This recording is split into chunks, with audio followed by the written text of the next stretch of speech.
Selamat pagi anak-anakku, ketemu lagi dengan Bapak di pelajaran TIK kelas 7 semester genap ya. Walaupun masih di bulan Desember sekarang, tapi kita sudah masuk ke materi semester genap pertemuan yang kedua. Pada pertemuan pertama minggu lalu, Bapak sudah menjelaskan tentang berbagai sistem operasi beserta jenis-jenisnya ya. Ada Windows, ada Linux, ada macOS, ya, ada sistem operasi mobile seperti Android, iOS, ya, Symbian, dan beberapa jenis sistem operasi lain beserta karakternya ya. Ada yang GUI atau Graphic User Interface ya. Ada sistem operasi yang menggunakan interface teks atau dikenal dengan istilah command line interpreter, ya. Serta fungsi atau manfaat dari sistem operasi.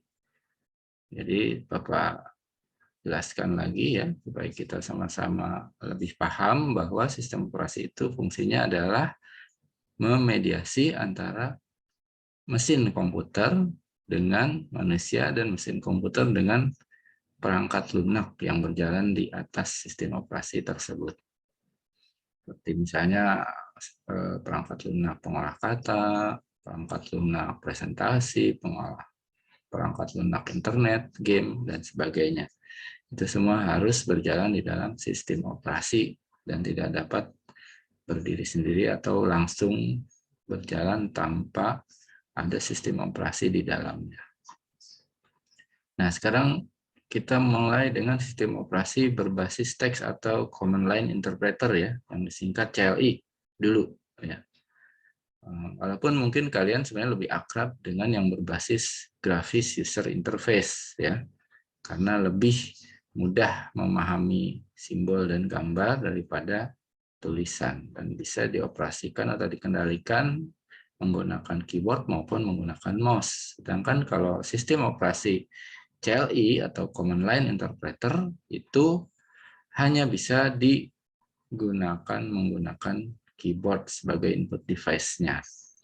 Nah, kita masuk aja langsung ke pembahasan sistem operasi CLI ya. Nanti apa-apa saja yang akan kita bahas dalam sistem operasi CLI itu. Jadi kita mulai dengan terminologi atau singkatan dari CLI ya.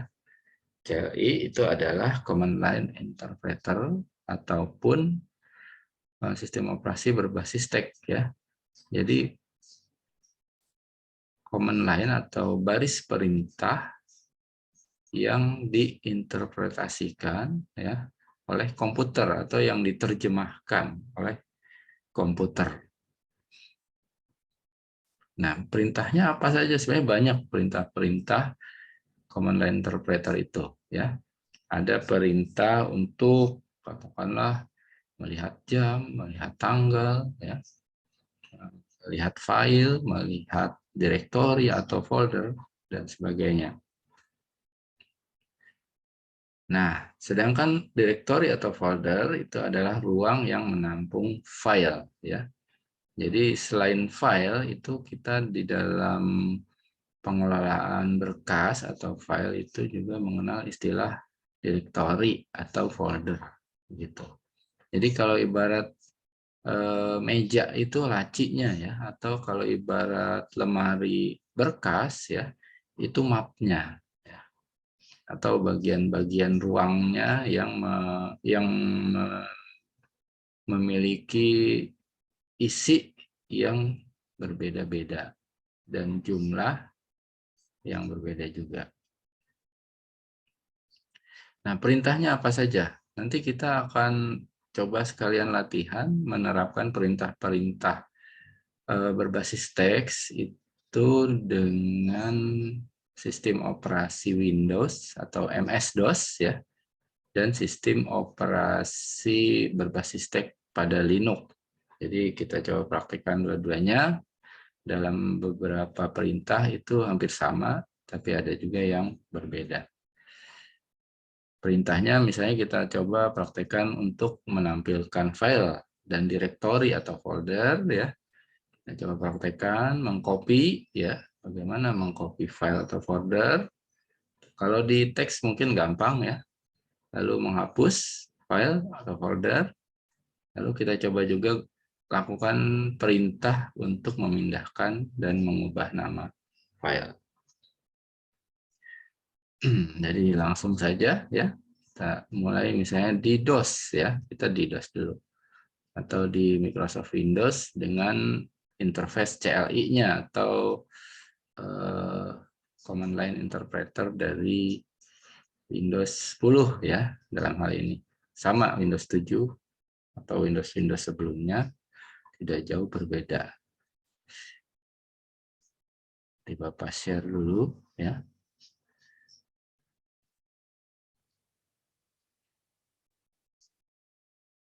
Nah, kalau di Windows ya itu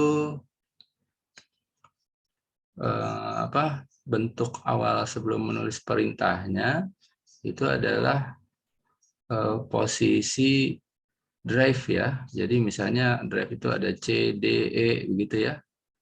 Tuh. Drive itu semacam ruang virtual di hard disk juga ya. Drive C, drive D ya. Mungkin kalian sudah tahu kalau di Windows. Jadi kalau misalnya ada D, bisa kita tulis D.2, tapi kalau nggak ada itu akan misalnya kita memasukkan flash disk ya. Gitu. Ini yang ada hanya C, A, B-nya pun nggak ada. Biasanya A itu untuk floppy kalau dulu ya, sekarang udah hampir punah. Tuh. Nah ini bentuknya seperti ini ya. Ada apa yang berkedip ini yang disebut dengan kursor ya, kursornya. Tuh. Nah disinilah kita mengetikkan di keyboard perintah. Kalau sudah benar, kita anggap benar, kita tekan enter untuk mengeksekusi atau menjalankan perintahnya. Nah, tadi untuk menampilkan file ya. Ini kita di DOS itu perintahnya dir. Dir lalu enter. Ketik dir enter. Nah, ini muncul ya daftar file atau berkas yang ada di dalam drive C ya. Kalau di dalamnya ada tanda kurung dir berarti ini adalah folder ya. Kalau di istilah Windows. Kalau di Linux istilahnya directory. Seperti itu. Jadi ada ruang-ruang khusus, misalnya ada folder backup ya. Kita bisa masuk dengan perintah cd backup ya. Cd backup. Nah, udah masuk tuh di dalam folder backup. Nah, kalau kita dir lagi isinya beda karena ini adalah isi dari folder atau directory backup. Nah, ini ada file ya, karena tidak ada D-nya, tidak ada dir-nya, berarti ini bukan directory ya, bukan folder. Tapi adalah file yang bagian ini. Ini ukurannya ya, berapa bit gitu. Kalau udah ribuan berarti kilobyte, kalau udah jutaan megabyte. Nah, terus kalau kita keluar dari folder backup ke C lagi ke utamanya yang disebut dengan root ya. Ke root itu kita ketik cd titik-titik ya. Enter. Jadi kita turun atau keluar dari satu tingkat ya dari folder di mana kita berada. Nah, kembali kalau kita dir ya sama seperti pertama perintah dir yaitu daftar folder-folder yang ada di C. Nah, sekarang kita coba ke folder coba. CD coba. Ya, enter. Nah, sudah ada di dalam folder coba nih, udah di dalam sini. Kita cek lagi dengan perintah dir. Ada berkas apa saja? Nah, hanya ada satu file yang namanya file 1.txt. Kalau file ini bisa dilihat isinya txt itu langsung ya dengan perintah type di DOS tuh. Type apa nih? File 1 file 1.txt. Nah, ini isinya ya. Ternyata hanya teks yang jumlahnya 3 baris. Nah, sekarang file ini besarnya adalah 32 byte ya. Sangat kecil, 1 kilobyte aja nggak sampai 1 kilobyte itu kan 1000 byte, 1024 byte bit ya. Nah, kemudian kita coba perintah copy ya, menggandakan file itu. Ketik copy file 1, copy file 1.txt. Nah, di copy-nya jadi file apa?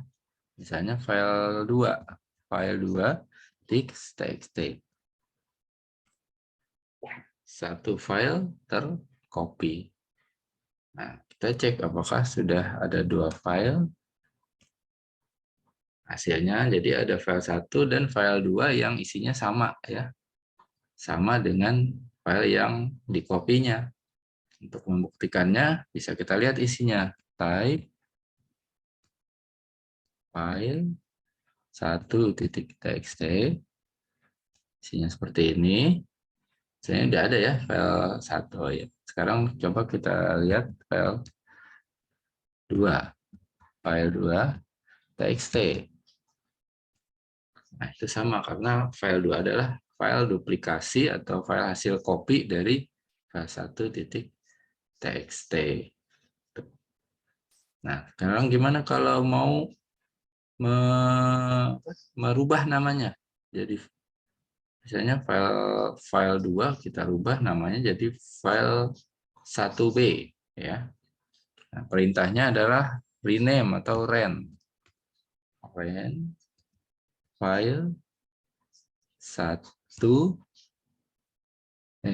ya, file 2.txt kita rubah menjadi file 1b.txt ya. Kalau tidak ada perintah pemberitahuan error berarti perintahnya sudah benar. Kita cek dengan mengetik dir lagi. Nah, itu ada berubah, tidak ada file 2 lagi karena sudah dirubah namanya menjadi file 1b ya. Nah, kemudian misalnya file satunya kita rubah jadi file 1a ya. Gimana perintahnya? Ren file 1.txt dirubah menjadi apa? File 1a.txt ya. Ya, berhasil, kita cek. Nah, sudah berubah namanya. Jadi yang ada sekarang adalah file 1a.txt dan file 1b.txt. Nah, sekarang gimana kalau kita mau hapus ya? Menghapus katakanlah file 1a-nya ya, kita hapus. Caranya dengan perintah kalau di DOS itu del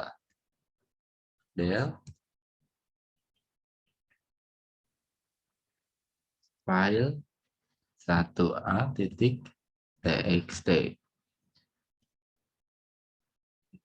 Nah, lagi sudah tinggal satu file saja karena file 1a-nya sudah dihapus jadi tidak ada ya. Seperti itu perintah-perintah di DOS untuk mengoperasikan file ya dan folder. Bisa untuk membuat folder juga, cuma nanti kita bahas lebih lanjut. Nah, sekarang kita ke Linux ya. Perintah command line interpreter di Linux. Untuk menuliskan perintah di Linux itu sama ya. Cuma bentuk prompt-nya saja yang berbeda.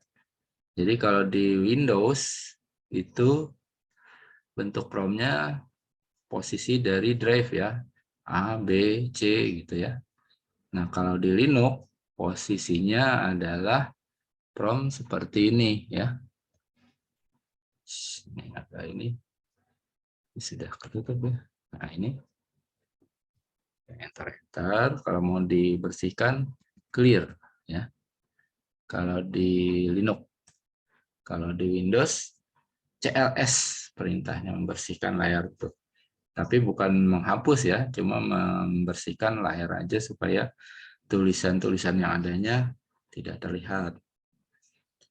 Nah, kemudian kalau untuk melihat daftar file atau folder di Linux itu, atau direktori ya kalau istilah di Linux itu, perintahnya adalah ls ya. Saya bisa seperti ini, ls, tapi tidak seinformatif dir ya. Dia hanya menampilkan secara horizontal, jadi ditampilkan dalam beberapa kolom ini karena jumlahnya lumayan banyak. Nah, sekarang coba, ini ada file coba juga ya di dalamnya. Nah, bisa kita buat parameter ls strip al ya. Nah, ini sama dengan hampir sama dengan perintah di dir di DOS ya.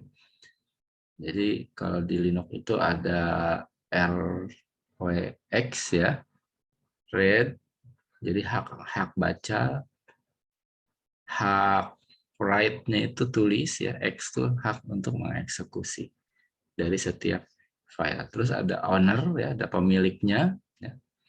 Lalu ada grup ya, grupnya, grup pemilik gitu. Nah, terus baru ukuran ya, terus tanggal pembuatan atau tanggal update dari file tersebut. Terus namanya, ada nama dari filenya ya, dan nama dari filenya di Linux. Nah, kemudian posisi foldernya ini ada di mana gitu. Kalau di C kan jelas ya, kalau C.2 backslash lebih besar. Jadi kalau di C itu, kalau di DOS itu, kalau misalnya C bentuknya seperti ini, titik dua backslash lebih besar. Nah, seperti ini artinya di root ya, atau di bagian paling bawah, folder paling bawah, bukan di dalam folder malah ya. Kalau di DOS, nah kalau di Linux itu kita hanya menampilkan nama user dan mesin. Nah, untuk melihat posisi foldernya, kita ketik pwd. Nah, berarti sekarang kita ada di dalam direktori home Belgia. Nah, kalau mau turun, ya, tadi udah tahu isi folder dari folder home Belgia, ya, kita bisa sama seperti di DOS, ya, cd titik-titik, kasih titiknya 2 kali, ya akan turun, ya. Jadi ada di folder home, gitu. Kalau mau turun lagi, cd titik-titik lagi, ya. Ini pwd-nya ada di root. Kalau ke dalam home lagi, masuk ke dalam folder home, cd home, ya. Bisa langsung di Belgia ya, masuk ke dalam folder home, lalu di dalam home masuk ke dalam folder Belgia. Caranya dengan nambahin seperti ini ya. Tapi kita lakukan 2 langkah aja, cd home dulu. Nah, ini sudah ada di folder home. Nah, sekarang kita masuk ke folder atau direktori Belgia.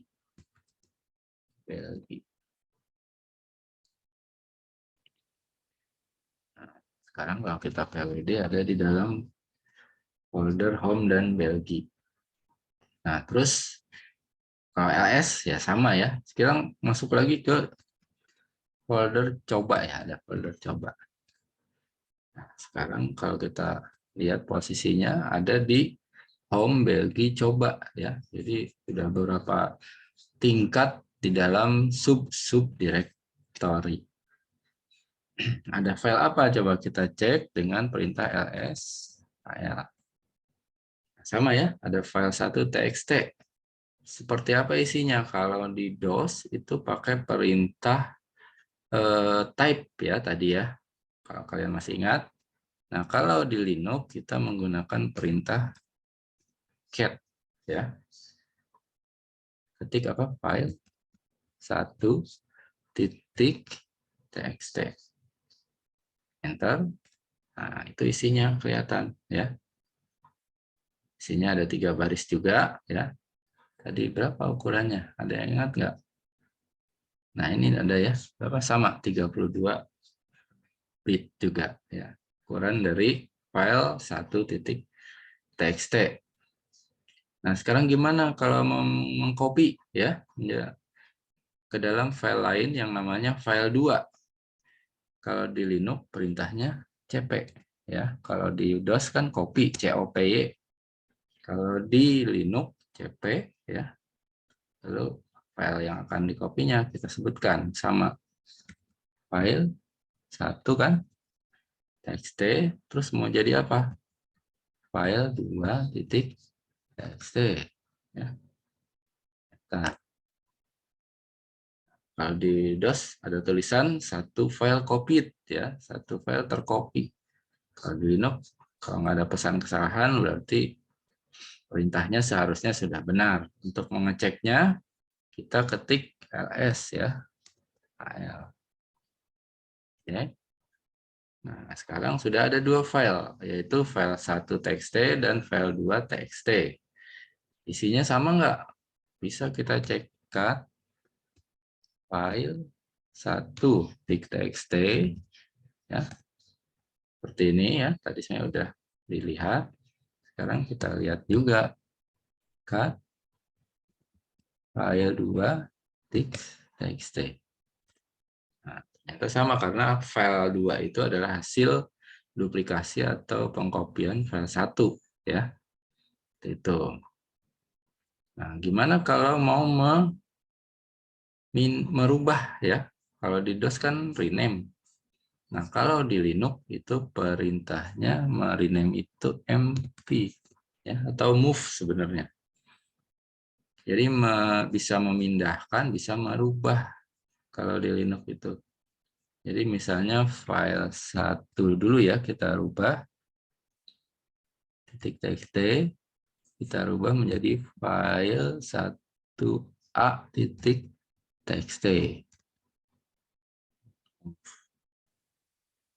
Sekarang kita lihat ls. Nah, udah nggak ada file satunya, adanya file 1a. Nah, kemudian kita rubah lagi file 2.txt menjadi file 1b.txt.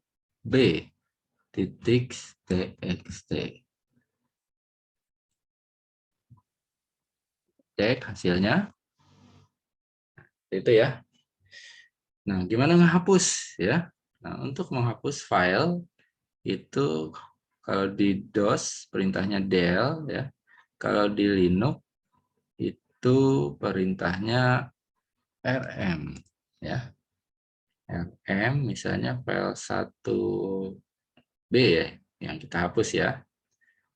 File 1b. Rm file 1 sudah terhapus ya. Seperti itu ya.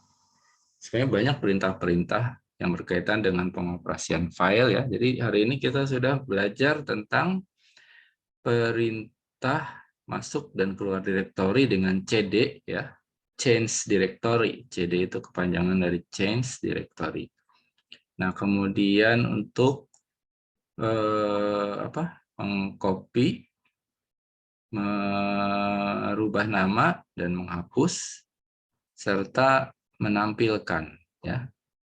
Menampilkan file dengan dir dan ls di Linux, dir di DOS, kemudian juga melihat isi file kalau di DOS menggunakan type, di Linux menggunakan cat ya.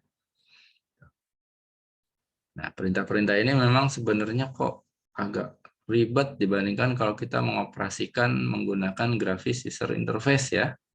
Tapi tetap dibutuhkan ya. Kalau nggak dibutuhkan nggak ada, udah nggak ada, mungkin udah nggak ada yang CLI itu, interface command line interpreter itu udah nggak digunakan, tapi kenyataannya masih ada. Karena apa? Kalau kita menggunakan interface teks saja, itu ruang hard disk jadi lebih kecil, hemat, dan juga kebutuhan prosesor sumber dayanya jadi lebih kecil, ya. Seperti itu. Ada pekerjaan yang tetap membutuhkan pengoperasian menggunakan command line interpreter. Jadi bahkan ada yang tidak bisa dioperasikan dari perintah berbasis grafis. Ya, itu baik. Materinya tidak akan panjang lebar, mungkin nanti ada lanjutan sedikit ya di pertemuan kedua beserta evaluasi, ya.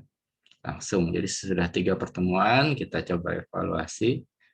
Siap-siap kamu pelajari setiap pelajaran yang sudah Bapak sampaikan.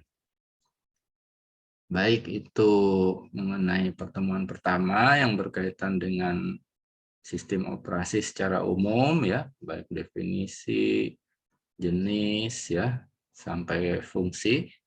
Juga yang hari ini yang sifatnya praktek, ya. Mudah-mudahan kita di pertemuan ke depan bisa memanfaatkan lab, ya. Jadi kamu bisa praktek lebih leluasa, ya, walaupun sebagian ada yang punya laptop bisa mempraktekkan langsung di rumah, tapi tidak semua. Jadi supaya semuanya juga paham dan punya skill atau keterampilannya juga, jadi akan lebih baik kalau kita belajar bersama di lab, ya. Kita doakan bersama supaya COVID atau wabah ini segera berlalu dan tidak terjadi lonjakan kasus lagi, walaupun kita masih berharap-harap ya sesudah tahun baru ini semua dalam keadaan baik-baik saja dan pelajaran di sekolah bisa dilakukan secara tatap muka penuh.